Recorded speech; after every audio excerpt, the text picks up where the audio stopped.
What is going on, everybody? AHS Rules back again with another video as we're here for another edition of Shooting the Breeze, episode number 51 to be exact. Following last week's somewhat historic episode number 50, we've got an earlier edition and a somewhat bigger edition of Shooting the Breeze, as not only will we be providing our Week 13 NFL predictions, we'll be providing some NBA notes, focusing on some Western Conference teams, but we will also be talking and previewing the second ever AEW Continental Classic as announcements for the tournament have been made. Getting this, Shooting the Breeze out. Normally, Shooting the Breeze are on Thursdays. Getting this one out on Wednesday because this Thursday is Thanksgiving, and it will be, it's November, and I've said this in almost every video I've filmed this month. November is a very hectic month, so it's probably the second most hectic day, with Black Friday maybe a little bit more. Maybe they're on the same level because they kind of blend in together, but it is what it is. Getting this edition of Shooting the Breeze out a little bit early. So, we're starting off with the NFL predictions. 16 games, all 32 teams will be playing this week. I will say, I like talking about my fantasy football teams, but I have 3, so it's kind of hard to dissect and break down each one of them. And the playoffs are fastly approaching. What I will say, though, I'm in an 8-person league, and I'm doing very well in it. But granted, it's an 8-person league. The other 2 are 10-person leagues, and they're a lot more competitive. And standing-wise, the ESPN league I'm in 5th place. The NFL Fantasy League, I'm in 2nd place, but it's a 4-way tie standing-wise. The main reason I am going over this is next week, my NFL fantasy team might be, 3 of our top players are on their buys. Lamar Jackson, Joe Mixon, and Terry McLaurin. So, I think it's the last week for buys in the NFL in general, but it's just it is what it is. I just wanted to go over that while I was talking about bye weeks. Now, Thanksgiving Day games. The first one that will be played is the Chicago Bears at the Detroit Lions. I feel that almost every year the Lions have a game on Thanksgiving now because they definitely had one last year. And the year before that they did because the thumbnail that I use in this video was from a Lions game. The Bears have been competitive in their most recent games but have lost them in the last second. This might not be the case this week. I'm going with the Lions. Giants and Cowboys, to people that celebrate Thanksgiving early, the perfect time to take a nap, probably, because I don't imagine anything that exciting happening in this game. This could be a game that the Giants win, but I'm just going to go with the Cowboys because I don't want to overthink it. And the game that I'll have my attention on all week, Miami Dolphins at my Green Bay Packers. You know who I'm going with. The Packers.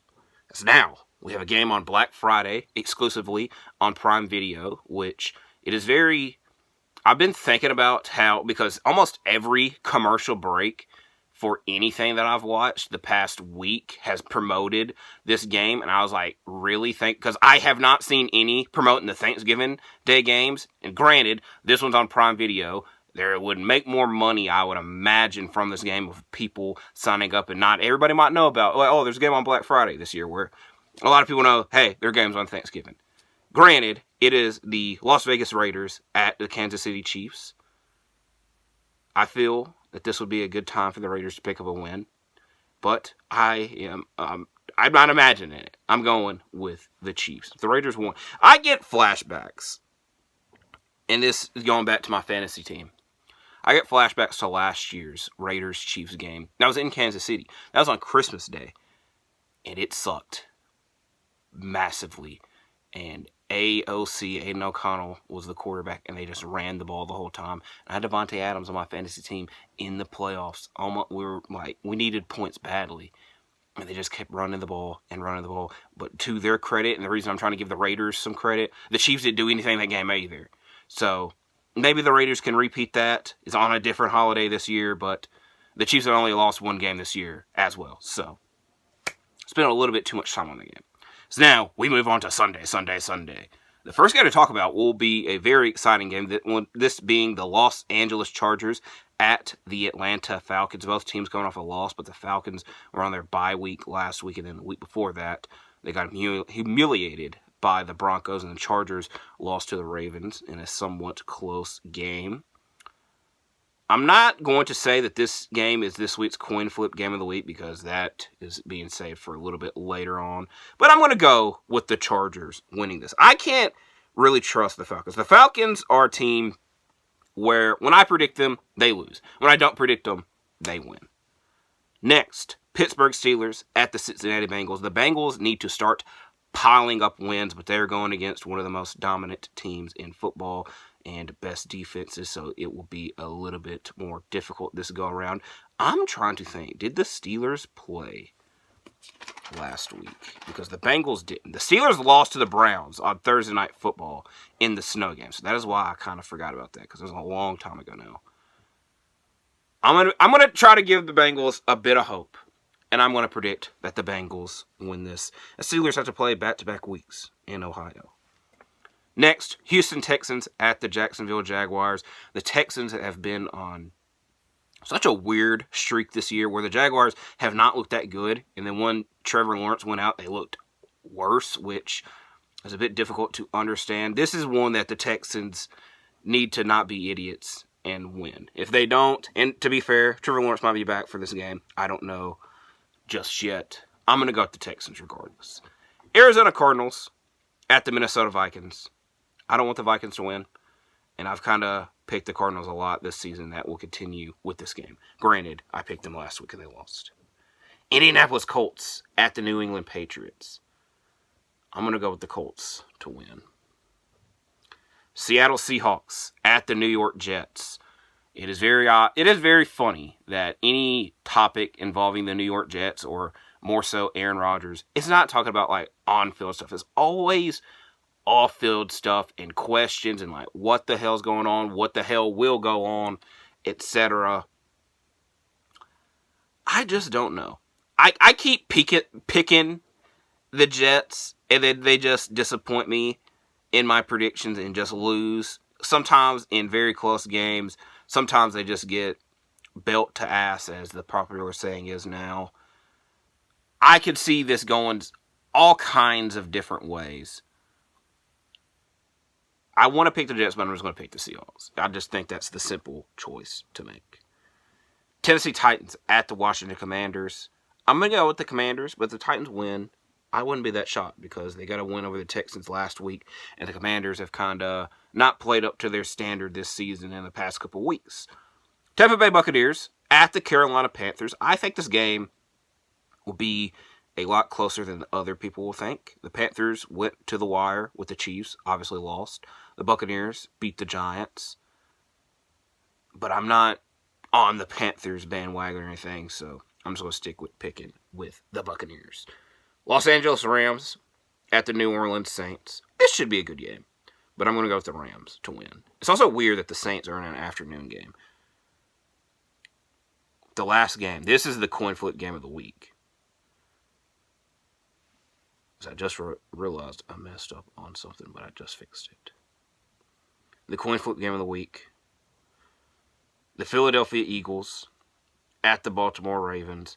If I had not picked the Ravens in every game this season, I would obviously pick the Eagles. But we're in week 13. I'm just going to ride it out and go with picking the Ravens once more. But the Eagles have an extremely good chance of winning this game, but who the hell knows? As the Sunday night football game will be the San Francisco 49ers at the Buffalo Bills. I saw a report that said that this is supposed to be a heavy snow game, so that will be interesting to watch from home. I'm going to go with the Bills to win, and I'm a Packers fan, so you know why the hell I'm picking the Bills in this game. As our last game, Monday Night Football. I hope that something else is on at this time. The Cleveland Browns at the Denver Broncos. I'm going to go with the Broncos to win, to wrap up our Week 13 NFL predictions. As now, we move on to the world of the NBA. You know what? I was going to put timestamps in this video, but I completely have blanked on when the hell I started the NFL predictions, so I apologize for not putting any time blanks. NBA, Western Conference edition. As last week's NBA notes, I solely focused on Eastern Conference teams. Granted, apologies to the Western Conference for being second in this list, and as well as I have a consensus thought with the Western Conference, but because we have another topic to go through, that's why I'm not going to spend as much time this week as I did last week. But nothing really sticks out of the Western Conference because the standings are so close together, and a lot of the injuries we've been seeing are with Grant. It's both, but in the West, Ja's been in and out of the lineup. Chet's been out a while. KD legitimately just came back the night of filming this. Kawhi has not played at all. Don't really know how the hell to assess the Clippers. Let me look at the tier of hats. So there's another. Aaron Gordon's been out for a while. And the New Orleans Pelicans, they haven't had a healthy season at all whatsoever. Like I said, nothing really sticks out that much. But the notes that I do have. The first being the Houston Rockets have exceeded expectations and have really broken out and been a good team at the start of the season, with a lot of the credit going to the duo of Amen Thompson and Tari Eason. Speaking of the Clippers, I just said something about the Clippers. I don't know what to really expect from them. I would give James Harden credit because before the season started, I did not think that the Clippers would be that good. And the trend that we had been seeing from James Harden was whenever things are just not going good, he just stops caring and wants out. Granted, they gave him a contract extension, and so maybe he feels an obligation to them, which legitimately that's how it should be, but it hadn't been the past couple years. So I would give credit to both James Harden and the Clippers in that sense, but it's just are they waiting for Kawhi? Because what to really expect there. You don't know what to expect there. You should, but you just don't know what to really expect. They're in this new arena, which the whole reason that we thought that they would not try to be an ass team or to tank is because they don't have any picks, and they're trying to put butts in seats at this new arena. And I think that they got some contracts and money to get at least one piece to get things shaken there. But granted, I don't really have a suggestion to throw out right ahead. But it's just with the Clippers, this is the team I mainly really don't know how to assess. And when the wheels might fall off. Or if the wheels, they tighten the screws and the wheels stay on completely. Another team that is in the sentiment, the Portland Trailblazers, have a lot of players that I like. And I've said this in other videos, and I'm going to keep saying it. They need to decide what players stay and what player gets to go. This is kind of the same situation with the Utah Jazz, but the Trailblazers players, I feel, stand out a lot more. Because I would assess that your future is Scoot, Sharp, and Klingon.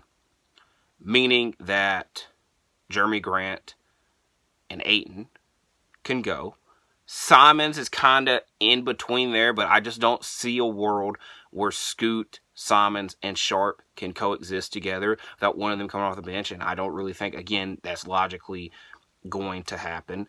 I will also say the one thing that I was kind of it might have screwed them over is the one thing that notice I didn't say here is a forward to stick out for them, and I thought that Denny Advia might be that, but he's been coming off the bench for them a lot this season, and so it's not like they are glued to him or he's untouchable in any situation. But the Trailblazers, and I made this video in 2023 talking about they had a bright future after Damian Lillard, and I still do think that, but it's just I don't want to keep seeing them in this repeating cycle and playing guys that aren't necessarily long-term pieces for them. Shout out Robert Williams, because I forgot to mention him earlier. As the last note that I have to say is mainly a question that has been proposed around Twitter.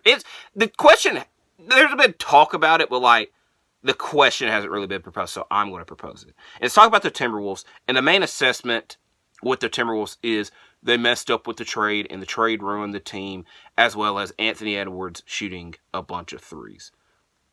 So the question that I propose is, if they kept Cat for one more season and then try to trade him in this offseason, would they still be a top 3 team in the West, or would they fall off just like they were? Because the Knicks are kind of at the same level as they were last year, even when they did not have all the guys that they traded for, especially Karl Anthony Towns. Granted, I also said I do think it would take some time for both sides to assess and to recover, because the trade happened so late before the season started. So that is my Western Conference NBA notes, as the next couple of NBA notes will probably be revolving around the NBA Cup in-season tournament that is going on, because by that time, that's when it'll really start picking up steam. So now, we move on to our last topic of this video, AEW's 2024 Continental Classic, the second time ever that this tournament will be taking place. Last week on the channel, I made a video talking about how I would like to see the tournament take place, and I named and suggested what I'd like to see happen. And I named 12 guys, and out of those 12, 6 of them are in this tournament. Granted, I'm going to say 5 out of 11 because one of them was a given with Kazuchika Okada. So let's break down some of the interesting notes prior to this tournament starting, because it starts tonight and goes all the way throughout December, concluding at World's End. So, the Blue League consists of the Continental Champion Kazuchika Okada, Mark Briscoe, Shelton Benjamin, Kyle Fletcher, Daniel Garcia, and one of my personal favorites, the Beast Mortos. One of my also personal favorites is Mark Briscoe. I had to throw that in there as well. As the Gold League, I will say, probably the better league. Claudio Castagnoli, Ricochet, Brody King, Juice Robinson, Darby Allin, and Will Ospreay. And I will mention this several times because I've already mentioned it several times, that I think this tournament will be good regardless. It's going to be an interesting testament if it will be at the same level or is better as last year's, because I think that it does. I think that it has that high of a chance. But the main thing I was saying is, like, it doesn't matter that much who is in the tournament. I think it will be good regardless. Granted, there are 2 names there's technically 3 names that pop off that, like, I'm slightly bothered are in the tournament. Name one is one that, in-ring wise, I have no problem with, and that's Daniel Garcia. The issue that I have here is that he just won this TNT Championship. I'd much rather see him focus on defending the TNT Champion than being in this tournament. Granted, he could still be in the tournament if they had Konosuke Takeshita in the tournament, because DG was in it. Why is it Takeshita in it? And because he can't use the championship excuse. So maybe it was just bad timing on us, but good timing on him because he just won this title and he's going to be in the tournament that he wants to be in. But like I said, in-ring wise, I have no problem with DG. It's just that you could have got Takeshita in this tournament as well, and you can't use the championship excuse. Kyle Fletcher, I'm not the biggest fan of, and I feel that I've seen way, way, way too much of him this year on TV, but he kind of fits the mold of being in the Continental Classic. I didn't want to see him in it. I didn't even mention him at all in my predictions video. And the last name is probably the one that people have questioned the most, and that's Juice Robinson. And I think the main reason for that is not even that Juice Robinson's unlikable. It's just that singles competitor-wise, it's been a while since we've seen Juice Robinson in that role. And if you were to ask me to talk about Juice Robinson, the main thing that would probably come up is a tag team match, him and Jay White versus FTR. So hopefully he proves us wrong, and I imagine it'd be difficult to not. So, who did not make it that I suggested, and why? I can give some reason. So, it's also fitting that Okada, in my gold block suggestion, I had Okada, Claudio, Mark Briscoe, Beast Mortos, and Brody King and Hangman, which 5 of those guys made the tournament.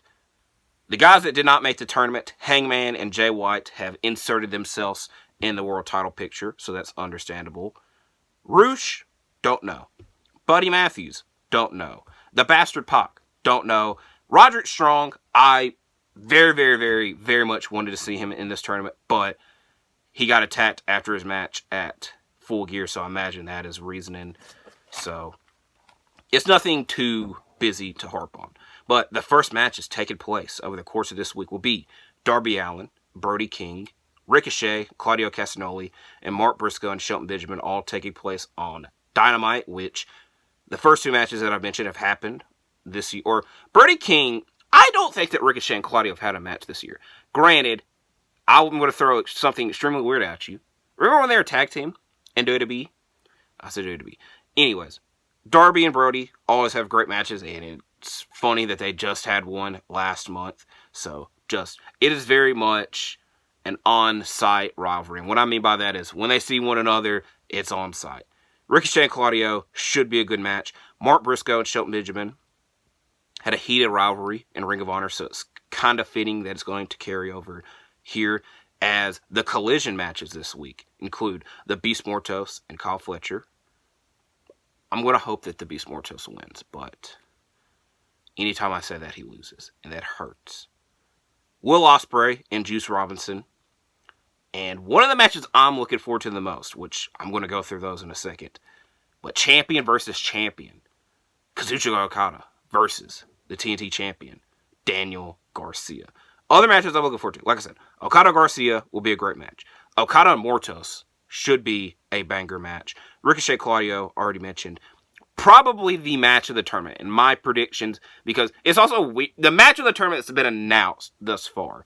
Because it's weird, because when you start getting to predictions and who the hell could be in the finals and league finals, you don't know. But it's more than likely, obviously, they've competed against one another, so it's kind of hard for them to top what they already did. But it could be at the same level. Regardless, my prediction for match of the tournament, Darby Allin and Will Ospreay.